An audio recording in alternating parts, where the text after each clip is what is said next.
What's up, money nerds? In this video, we're going to cover how to retire in your 30s, because that seems to be the trendy thing to do nowadays. A 2018 Employee Benefit Research Institution survey found that only about 10% of workers plan to retire before the age of 60. And they didn't mention, of course, how many plan to retire in their 30s, so I'm going to go out on a limb and guess that it's definitely less than 5%, probably more like 1 or 2%. So if you're someone who does want to retire in your 30s, then welcome to the 1%. But planning to and actually doing the things needed to get there are two totally different things. It's like me saying that I plan to get paid in candy as opposed to money next year. But if I don't start the proper conversations with my employer to make it happen, then my dreams of becoming the modern day Willy Wonka are never gonna come true. And that makes me sad. And it all starts with when. The best time to start pursuing financial independence and early retirement was back when you were 16 years old. But the second best time is as early as possible, so that you actually have enough time to retire in your 30s if that's your goal.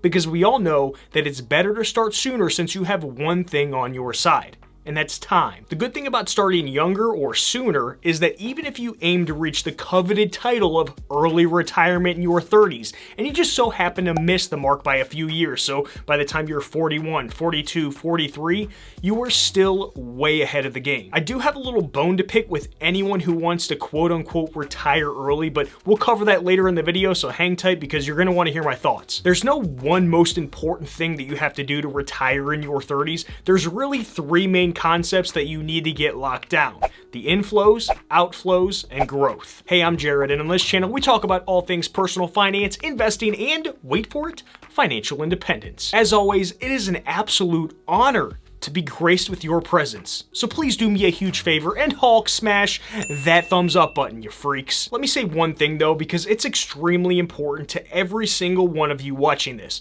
I have people of all ages reach out to me, tell me their age, then ask me if it's too late to start saving and investing to reach early retirement. If this is a question that you're asking yourself, then the answer is always a hard no.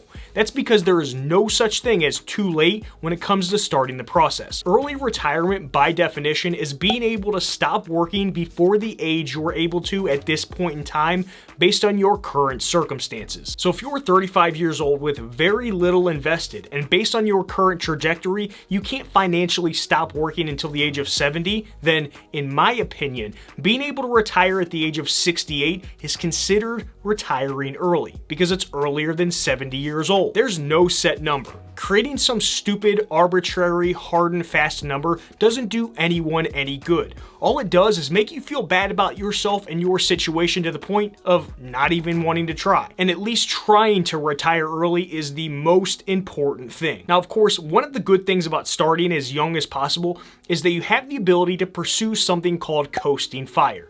Now, this is where you essentially stuff as much money as possible into your investments during a certain period of time, then completely stopping or reducing the amount that you are investing every single month. You're basically front-loading the largest portion of your contributions instead of spreading that amount over a longer period of time. So instead of investing, say, $300,000 from the age of 20 to 40, you would instead invest that same $300,000 over a 10-year time period from the age of 20 to 30, which would actually come out to about $2,500 per month. And then after that, you would reduce or completely stop contributing money to your investments. But Jarrad, there's no way someone's going to be earning enough in their early 30s to set aside $2,500 per month. Are you crazy? Don't worry, because we'll talk about how to make that happen in a few minutes here. If you invested this $2,500 per month, assuming a 7% return, then after those initial 10 years, at the age of 30, your investments would be worth around $414,000. If you decided that you didn't want to add another dime and let that $414,000 grow on its own at the same return,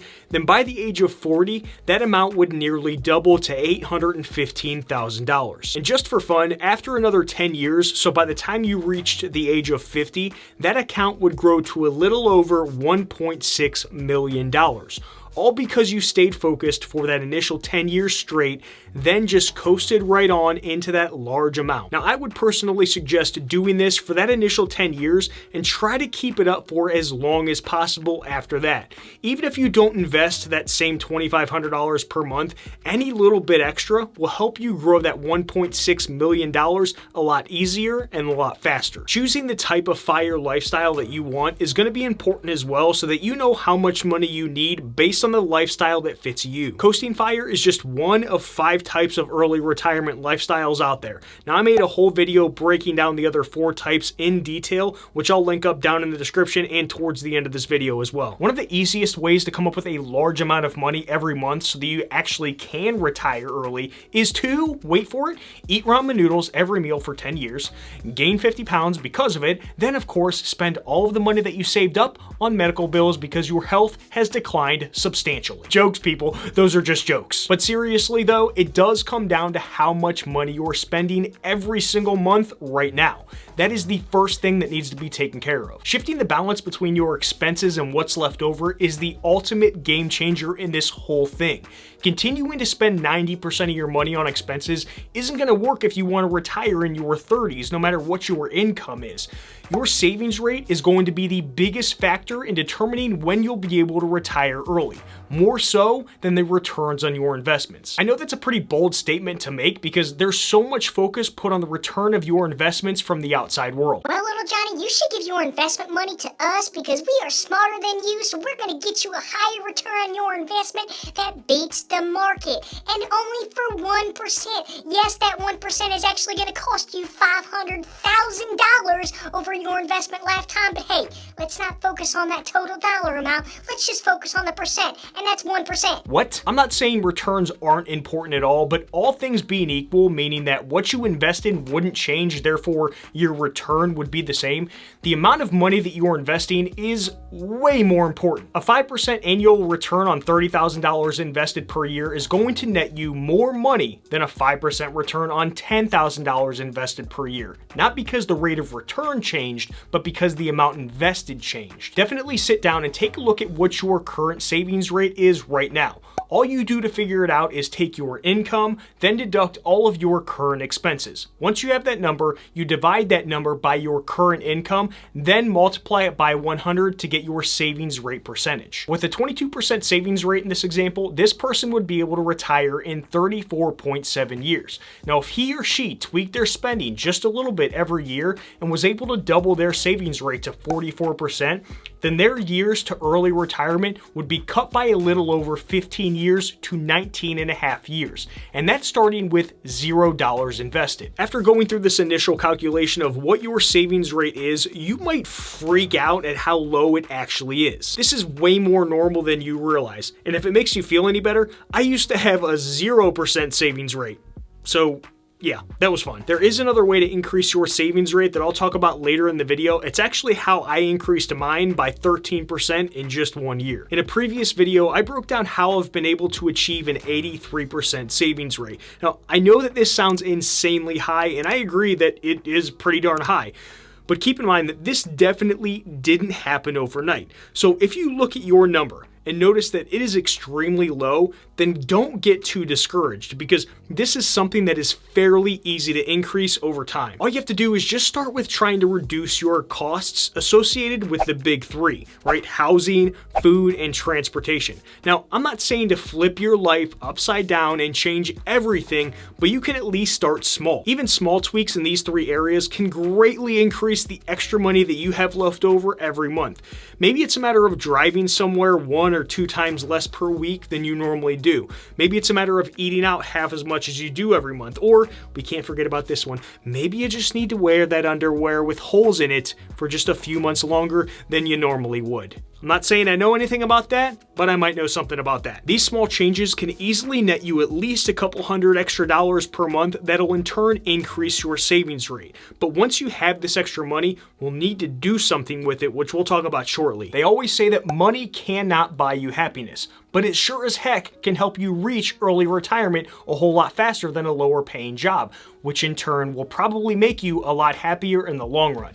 Now, this is why evaluating where you're at in regards to your current income is very important. This is one of those areas where the things you choose to do can have a direct impact on how much more money that you can make. Loading those pockets with as much money as possible is going to help you reach your early retirement number faster than anything. Think of reaching early retirement like filling up a hole with dirt. The more money that you have coming in, the bigger shovel that's in your hands, which is going to fill that hole a lot quicker. Yep, we just switched from talking about early retirement to filling holes with dirt. How about that? It all basically boils down to how much value you can bring to the people who are willing to give you money.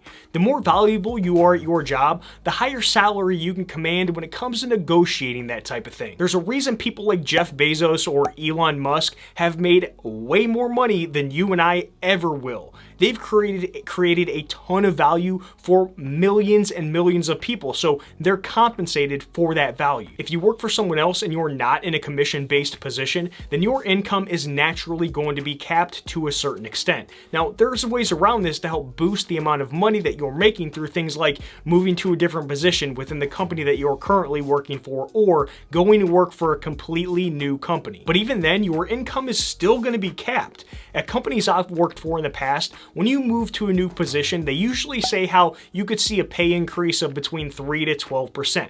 While that sounds pretty good, and I don't think it's too bad at all, unless you're moving to a different position every single year, it's going to take quite a while to level up that income fast enough. Even with a range like 3 to 12%, it's still completely out of your control when it comes to how much more they're actually willing to pay you. If you've created enough value within the company to where your raise should be more than that 12%, then sorry not sorry, you most likely won't get compensated for that additional value that you brought to the table. They'll give you a nice little pat on the head, maybe give you a little trophy or a little trinket or a little pin, and call you a good little boy or girl for all of that hard work that you put in. And most likely not to the fault of your direct manager or anything like that, because it's probably company policy and completely out of their control, so don't get mad at your direct manager. I'm sure they're a very nice person. The best workaround out there for a job where your income is capped is to start some sort of side hustle outside of your full-time job where your income is directly tied to the actions that you take. When you do bring that 20% more value within your side hustle, your income will increase by 20%, and guess what? You get to keep every single penny of it. It's no secret because you see me right here. I am very bullish on YouTube as a side hustle and launching any sort of side hustle on YouTube in general, since this is where I started a lot of my side hustles. That extra income for me has really sped up how quickly I'll be financially independent, and it's one of the contributing factors that went into my savings rate increasing by over 10% in just 1 year. The great news is that a side hustle is something that you can do outside of your normal 9-to-5 job if you're looking for an extra income boost. I have a friend named Erica who was working as a full-time lawyer that started a YouTube channel on the side. In less than a year of starting that, she made over $100,000. But it didn't happen by accident. She was very intentional with what she did to grow her side income by that much money. Erica actually just opened up pre-orders for her Mastering YouTube for Busy Professionals course. The whole course is geared towards people just like you and me, just like us, who have full-time jobs, don't have a ton of extra time, who want to skip past some of the beginner mistakes and are interested in taking the next steps to level up our income. After knowing Erica for quite some time, I can tell you she is legit. I've seen her teach YouTubers different ways to make thousands and thousands of dollars more than they would have without her specific knowledge. It still blows my mind. I'll have a link down in the description of this video to gain access to her course if you're interested in that sort of thing. I do know that as time goes on, she is going to be increasing the price though, because I personally think that she's undercharging for the value that she's giving. So if you want to lock in a cheaper price, then do it soon. But other than starting on YouTube, there is all kinds of other online and even offline side hustles out there for anyone to take advantage of. An awesome way to get started is to create your side hustle based around something that you already enjoy doing or talking about or teaching about. The best part is that you can do most of them during the hours that you're not working your full-time job. And once again, it all comes down to the value that you can create, which comes down to your current skill set. And the good news is that new skills are pretty easy to learn if you're willing to put in the work. But to know when you can retire early, you'll need need to know what your expenses will be in early retirement. Now, this might seem like a pretty easy thing to do, but unfortunately, it's going to be nearly impossible to predict what your monthly expenses are going to be in your 40s, 50s, 60s, 70s, and beyond if you do plan to retire in your 30s. I can barely tell you with 100% certainty what my expenses are going to be in 5 years, let alone 20 or 30 years down the line. There's really no hard and fast rule when it comes to this. My best suggestion is to start out with what your current expenses are today, then adjust from there. Once you have that figured out, we can think through some of the normal expenses that pop up as we age. The cost of health insurance, doctor's visits, cost of living based on where you plan to live long term, and things like that are pretty obvious ones. But for the ones that we can't fully predict, it's better to throw a little fluff in there just to be safe. Maybe add a few $100s to your monthly expenses to earmark for those types of things that we just don't know about. I wouldn't get too caught up in this initially since it's not as important at the beginning. As you move closer to being able to retire early, you can firm up those numbers a lot more and kind of be better at predicting, hey, what am I going to need once I retire in my 30s? It's not the best idea to put your money into a savings account to let it grow. That's where investing aggressively comes into play. I'm not saying to only invest in super risky things. What I am saying is don't be afraid to invest as early and as often as possible. Outside of your emergency fund money, the money that you have sitting in the bank isn't doing you any good. It's basically dead money. So make sure that you have it out there working for you through various investments. The faster you get that money working for you, the more time it has to take advantage of compound interest. Now, this is essentially where the returns on the money that you have invested start earning its own returns, then those returns start earning its own returns, and the process just keeps repeating for as long as you have the money invested. You can, of course, invest in whatever fits your investing style, like individual stocks, index funds, real estate, Pokemon cards, or anything like that, but I personally prefer investing the vast majority of my money into index funds because that just fits me best. If you're interested, I have a whole video breaking down everything you need to know about index fund investing that I'll link up down in the description. Okay, now you and Uncle Jarrad, we need to have a talk. My biggest issue with early retirement is that I don't think it makes sense for most people. Think about it. Not working at all, like earning $0 ever again. And if you want to retire in your 30s, then you're still pretty young with a ton of free time on your hands. I know this sounds like a dream life while you're locked into your full-time job right now, but once you actually have the freedom of not working, life is probably going to get a little boring. Then the next thing you know, you're having a midlife crisis because that inevitable feeling of having no purpose in life sets in. If your plan is to donate time in some sort of charitable way, then the early retirement life will work perfectly fine for you. But if you don't plan on filling your free time with that, then it's important to make sure that you have some sort of work lined up to where you earn just a little bit of income. This is why I'm a bigger advocate for financial independence over early retirement every single day of the week. That way you at least give yourself the option and permission to maybe hop in and out of the workforce from time to time if you want. Don't forget to hit that thumbs up button and check out the description for more resources and playlists to help out with all of your personal finance, investing, and financial independence needs, as well as get your 4 free stocks from Webull worth up to $1,600 when you deposit $100 within the first 30 days of opening up your account. I'll see you in the next one, friends. Done.